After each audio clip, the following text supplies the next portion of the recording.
జ్ఞాని అడిగాడు, ఎందుకా కాకి నువ్వు ఎందుకు ఏడుస్తున్నావే అని. ఆ దేవుడు నన్ను నల్లగా పుట్టించాడయ్యా, నన్ను తెల్లగా పుట్టించేంత బాగుండేది. ఆగాగు, నువ్వు ఎలా మారాలనుకుంటున్నావు అని అడిగాడు.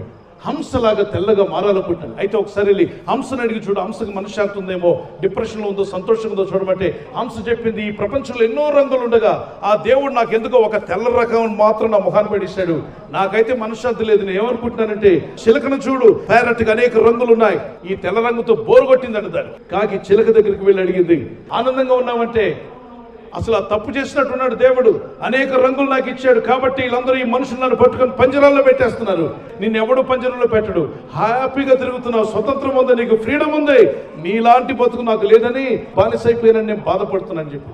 ఏం చెప్పారు వాళ్ళంతా కూడా అంటే, అందరూ డిప్రెషన్లో ఉన్నారు సార్, అందుకే దేవుడు నీకు ఏది ఇస్తే దాంతో తృప్తిగా ఉండు, దేవుడికి ఇచ్చినంత తృప్తి కలిగి ఉండు, శాంతి సమాధానం దేవుడికి అనుగ్రహిస్తాడు.